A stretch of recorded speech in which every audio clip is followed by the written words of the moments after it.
এই ঈদে মিলাদুন নবী যারা বিদআত বলবে তারা নাকি কাফের হয়ে যাবে, তাদের বউ নাকি অটোতালাক হয়ে যাবে। মিলাদুন নবী উপলক্ষে আমরা কি কি আমল করব? রবিউল আউয়াল মাস চলছে, এ মাসে কি কি আমল করব? ভাইরা আমার, রবিউল আউয়াল হিজরি বর্ষের যে মাসগুলো আছে তার মধ্যে একটা মাস, এবং হিজরি বর্ষের তৃতীয় মাস এটি। রবিউল আউয়ালের এই মাসটি নবী করিম সাল্লাল্লাহু আলাইহি সাল্লামের ওফাতের মাস, এবং অনেক ইতিহাসবিদদের মতে বেলাদতের জন্ম লাভেরও মাস। যদি নবী আলাইহিস সালামের জন্মের তারিখ, অ্যাকচুয়াল টাইম, মাস, এটা নিয়ে অনেক মত পার্থক্য আছে। এখন কেউ বলতে পারেন মত পার্থক্য কেন আছে? কেন আছে তার কারণ হলো, সে যুগে মানুষ জন্মের তারিখ সংরক্ষণের ব্যাপারে এখন আমরা যতটা সিরিয়াস, বা আমরা যত জন্ম হলে সাথে সাথে তারিখ নোট করে ফেলি, তখনকার মানুষের মধ্যে এটার এত গুরুত্ব ছিল না। ওই সময় তো অনেক পরের কথা, 1450 বছর। এখন থেকে 50 বছর, 100 বছর আগেও যদি আমরা চলে যাই, 100 বছর যাওয়া লাগবে না, 20-30 বছর আগেও যদি চলে যাই, অনেকের দেখবেন যে আমাদের জন্মের তারিখে ঠিক নেই, মা বাবা খেয়াল করেন নাই। বাট এখন মানুষ অনেক এলাকা গ্রামে একদম তারিখটা লিখে রাখে, কারণ জন্ম নিবন্ধন তো করতে হয়। তো আগে যত পিছনে যাবেন এটার তত গুরুত্ব ছিল না। নবী করিম সাল্লাল্লাহু আলাইহি ওয়াসাল্লামের ব্যাপারটা হলো, তিনি যখন জন্মগ্রহণ করেছেন তখন আল্লাহর কিতাবে, আল্লাহর ইলমে তিনি নবী ছিলেন। মক্কার মানুষজন কি জানতো? জানতো না। কুরাইশ বংশের অন্য 10টা বাচ্চার মতো একটা বাচ্চা জন্ম নিয়েছে বলে তারা মনে করেছে। এই যে একজন নবীর আগমন, এটা তো মানুষ টের পায়নি, কিন্তু যখন তার মৃত্যু হয়, দুনিয়া থেকে চলে যান, তখন তো দুনিয়া জানে তিনি নবী। এই জন্য মৃত্যু দিবসটা যেভাবে সংরক্ষিত, জন্ম দিবসটা সেভাবে সংরক্ষিত না। সেটা যাই হোক, জন্ম দিবস, মৃত্যু দিবস দুইটাই এই মাসে আমরা ধরেই নিলাম, রবিউল আউয়াল মাসে। তাহলে এই মাসের আমল কি? উত্তর হলো যে এই মাসের জন্য আলাদা করে স্পেশাল কোনো আমল নাই। আমল হলো সারা মাসের, সারা বছরে। সেটা কি? সেটা হলো নবী করিম সাল্লাল্লাহু আলাইহি সাল্লামের সুন্নাহকে অনুসরণ করা, তাকে সব কিছুর চাইতে, সবার চাইতে বেশি ভালোবাসা দেওয়া, এবং তার আদর্শকে নিজের মধ্যে ধারণ করা। এই কাজগুলো যদি আমরা করি, তার প্রতি ঈমানদার দাবিদার যারা, তাহলে ইনশাআল্লাহ কিয়ামতের ময়দানে তার সুপারিশ, তার সাথে জান্নাতে থাকা, আরো আল্লাহ তাআলা বিভিন্ন নেয়ামতের অধিকারী আমরা হতে পারবো। আর যদি আমরা রবিউল মাস আসলো আর 1-2টা মিলাদ পড়লাম, কিয়াম করলাম, বা কিছু আমল নবী সাল্লাল্লাহু আলাইহি ওয়াসাল্লামের মহব্বতের নামে করলাম, আর করে যদি মনে করি যে আমার দায়িত্ব আদায় হয়ে গেছে, সেটা ভুল হবে। আমাদের সমাজের মানুষের হলো নেচার হলো যে রবিউল আউয়াল এলে তোমার গান গাই, ও রবিউল আউয়াল গেলে তোমায় ভুলে যাই। তো নবী সাল্লাল্লাহু আলাইহি ওয়াসাল্লামের ইত্তেবা কোনো মাসের সাথে সম্পৃক্ত না, সারা বছরের, সারা জীবনের জন্য। বিধায় রবিউল আউয়াল মাসের জন্য কোরআন অথবা হাদিসে আলাদা কোনো আমল, বিশেষ কোনো আমলের কথা বলা নেই। সম্মানিত 4টি মাস আছে, সেই 4টি মাসের কথা ভিন্ন, যেমন জিলকদ, জিলহজ, মুহররম আর রজব মাস। আর রমজান মাসের বিশেষ ফজিলত তো আছেই। এর বাইরে বাকি মাসগুলো সবই সমান, এগুলোর বিশেষ স্পেশাল কোনো আমল নাই, যেমন রবিউল আউয়ালে আলাদা করে কিছু নাই। নবী করিম সাল্লাল্লাহু আলাইহি সাল্লামের জন্মের দিন হলো সোমবার। কি বার? সোমবার। এই দিনটাতে মুসলমানদের জন্য নফল রোজা রাখা উত্তম। যদি সুযোগ থাকে আমরা নফল রোজা রাখতে পারি, সেটা সুন্নাহ আদায় হবে। নবী আলাইহিস সালাম সোমবারে রোজা রাখতেন, এবং তাকে জিজ্ঞাসা করা হয়েছে, সুইলা আন সিয়াম ইয়াউমিল ইথনাইন, নবী আলাইহিস সালামকে সোমবার রোজা রাখা সম্পর্কে জিজ্ঞাসা করা হয়েছিল, কেন রাখেন? তখন তিনি বলেছেন, যাকা ইয়াউমুন উলিদতু ফিহি, কারণ এটা এমন দিন যেদিনে আমার জন্ম হয়েছিল। তো নবী আলাইহিস সালামের জন্মকে ঘিরে যদি কিছু করার থাকে, সেটা হলো সোমবারে রোজা রাখা। এর বাইরে জন্মের বার্ষিকী পালন, এই কালচারটা তখন ছিলই না নবী আলাইহিস সালাম বা সাহাবীদের মধ্যে। এখন যেরকম আমরা জন্ম দিবস বছরে একবার পালন করি, নবী করিম সাল্লাল্লাহু আলাইহি সাল্লামের জন্মের দিন যদি পালন করতে আপনার মনে চায়, সেটা বছরে একদিন না, সেটা প্রত্যেক সপ্তাহে একদিন। কি বারে? সোমবারে। এটা বিশুদ্ধ হাদিস দ্বারা প্রমাণিত। এর বাইরে যদি আপনি বলেন না আমি বার্ষিকী পালন করব, তাহলে এই জন্মের বার্ষিকী পালন করার এই কৃষ্টি, এই কালচার এসেছে প্রকৃতি পূজারীদের মধ্য থেকে। একসময় খ্রিস্টান ধর্মের মানুষেরাও এটার তীব্র সমালোচনা এবং বিরোধিতা করত, নিষিদ্ধ ছিল। পরবর্তী তাদের নবী ঈসা আলাইহিস সালামের জন্ম দিবস পালন করা শুরু করেছে। তারা যখন শুরু করেছে, এখন এক শ্রেণী মুসলমানরা মনে করা শুরু করলো যে তারা যখন তাদের নবীটা পালন করে, তাহলে আমরা কেন আমাদের নবীটা পালন করব? ভালো নিয়তেই তাদের অনুসরণ করার চিন্তা শুরু করেছে। অথচ নবী সাল্লাল্লাহু আলাইহি ওয়াসাল্লাম বলেছেন, একটা সময় আসবে তোমরা মুসলমানরা তারা তাদের অনুসরণ করবে, এক বিগত গেলে তোমরা এক বিগত যাবে, এক হাত গেলে তোমরাও এক হাত যাবে, তারা গর্তে গিয়ে ঢুকলে গুইসাবের তোমরাও সেখানে গিয়ে ঢুকবে। তখন নবী আলাইহিস সালামকে সাহাবা জিজ্ঞাসা করলেন, কাদের কথা বলছেন? ইহুদি খ্রিস্টানদের কথা? তখন নবী আলাইহিস সালাম বলেছেন, তারা ছাড়া আর কাদের কথা বলবো? তাদের কথাই বলছি। অর্থাৎ তারা যা করে আমরা তা করবো। এখন ওদের নবীর জন্মদিবস উদযাপনের নামে তারা ক্রিসমাস ডে পালন করে, যদিও সেদিন ঈসা আলাইহিস সালামের জন্ম হয়েছে কিনা সেটা আর এক ঐতিহাসিক বিতর্কের বিষয়, কিন্তু আমরা মুসলমানরা অনেকে মনে করি তাহলে আমরা আমাদের নবী মুহাম্মদ সাল্লাল্লাহু আলাইহি সাল্লামের জন্মদিবস অনুসরণ করব। আমাদের নবী মুহাম্মদ সাল্লাল্লাহু আলাইহি সাল্লামের জন্মের পর উনি দুনিয়াতে বেঁচে ছিলেন কত বছর? 63 বছর। ওনার মৃত্যুর পর সাহাবীরা প্রায় শতবর্ষের মতো, সর্বশেষ সাহাবী দুনিয়া থেকে যাওয়ার ইতিহাসটা প্রায় কয়েক যুগ শতবর্ষের মতো, এবং খোলাফায়ে রাশেদা তারপরে দুনিয়াতে বেঁচে ছিলেন কত বছর? 30 বছর। তাহলে শুধু খোলাফায়ে রাশেদের কথাই যদি বলি, নবী সাল্লাল্লাহু আলাইহি সাল্লামের 63 আর 4 খলিফার 30, তাহলে কত হয়?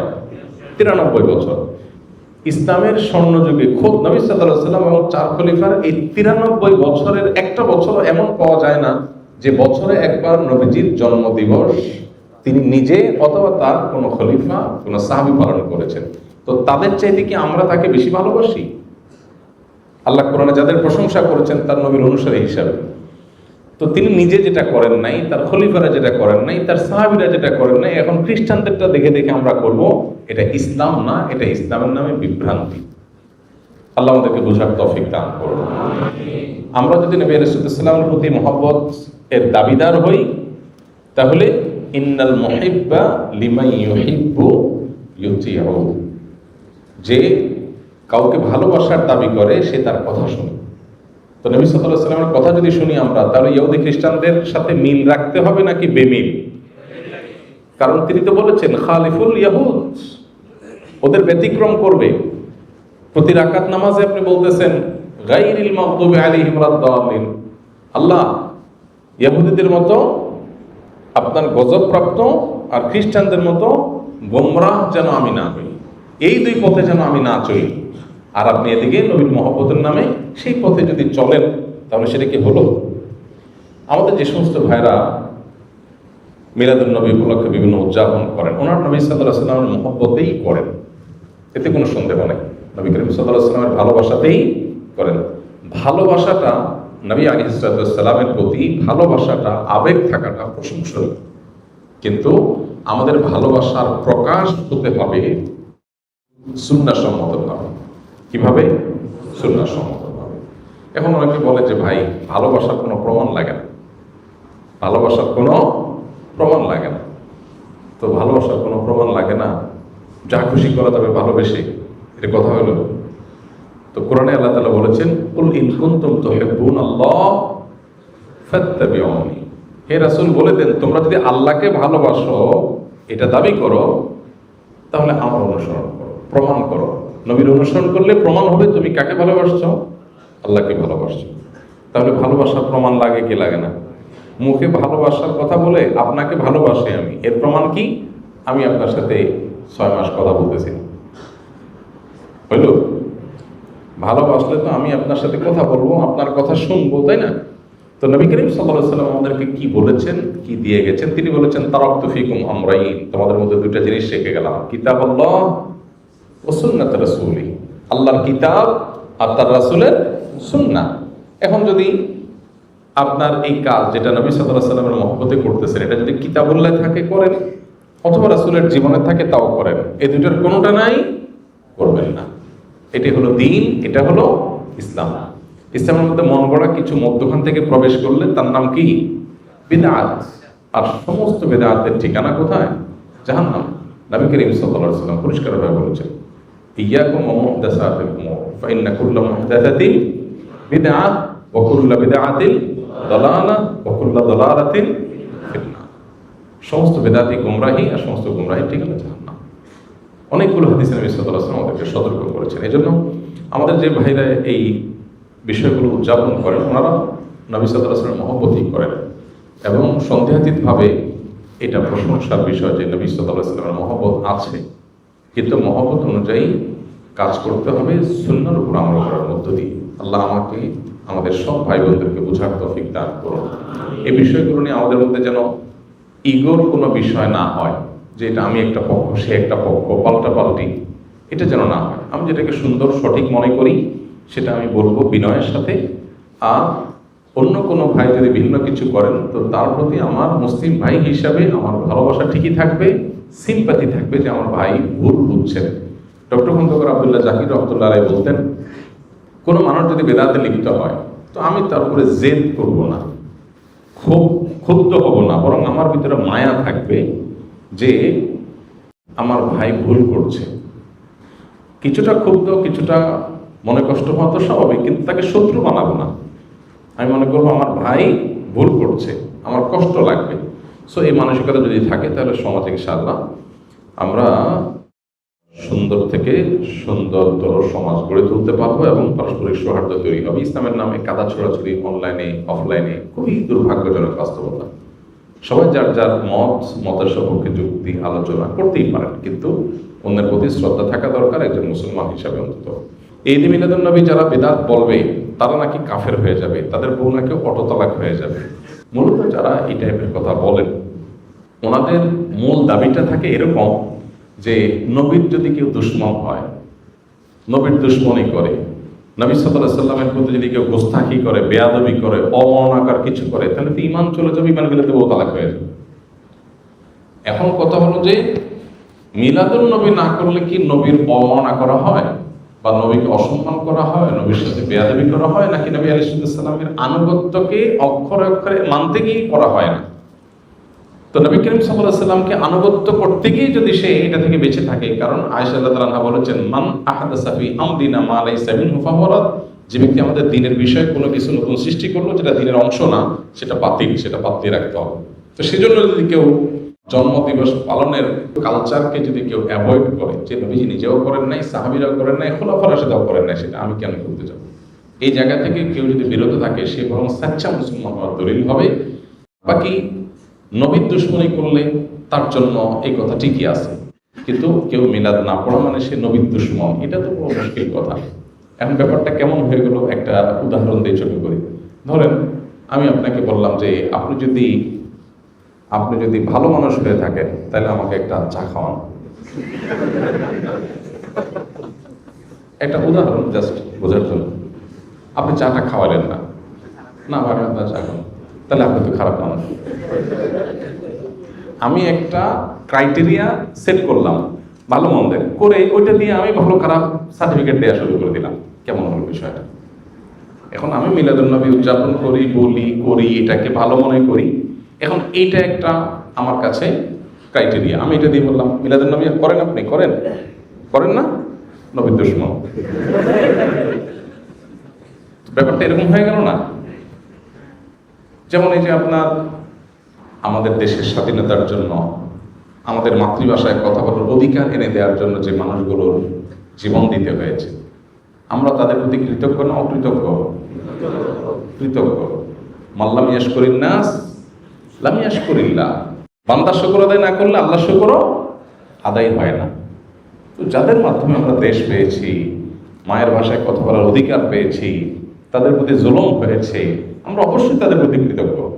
কৃতজ্ঞতা আদায় করে আমরা তাদের জন্য মনের ভেতর থেকে দোয়া করি, আল্লাহ আপনি তাদেরকে মাগফিরাত দিয়ে জান্নাতের আলা মাকাম দান করেন। এখন আপনি বলতেছেন ভাই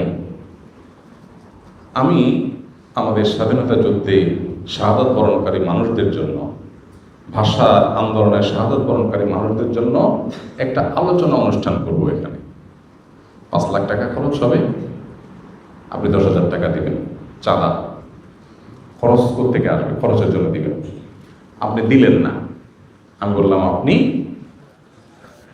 আপনি স্বাধীনতা বিরোধী, আপনি দেশ বিরোধী, চাঁদা দেন নাই। কিসের জন্য? স্বাধীনতা যুদ্ধে সাধারণকারীদের প্রোগ্রামের জন্য। ভাই আপনি একটা ক্রাইটেরিয়া সেট করে যদি আমাকে বলেন যে ভাই আপনার ভিতরে দেশপ্রেম নাই, কেন? কারণ আপনি বেদিতে ফুল দিতে যান নাই। ভাই আপনি তো বেদিতে ফুল দিতে গেছেন, আমি তো দোয়া করছি। ফুল দিয়েছেন যে এটা কি শহীদের কবরে গেছে, কিন্তু আমার দোয়াটা তো তার কাছে যাবে, তো কাজের কাজটা তো আমি করলাম। এখন আপনি আমার বলছেন ভাই দেশপ্রেম নাই, কেমন হবে জিনিসটা? ঠিক একইভাবে মিলাদুন নবী কেউ পালন করছেন নবী করিম সাল্লাল্লাহু আলাইহি ওয়াসাল্লামের মহব্বতে, আপনি করছেন, এখন বলতেছেন ভাই এইটা না করলে নবীর দুশমন। কেমন হয় এগুলো জিনিসটা? আপনি একটা ক্রাইটেরিয়া সেট করে ওইটা দিয়ে নবীর দুশমন সবাইকে মাফ করছেন, এটা সঠিক না। আল্লাহ আমাদের ভাইদেরকে বোঝার তৌফিক দান।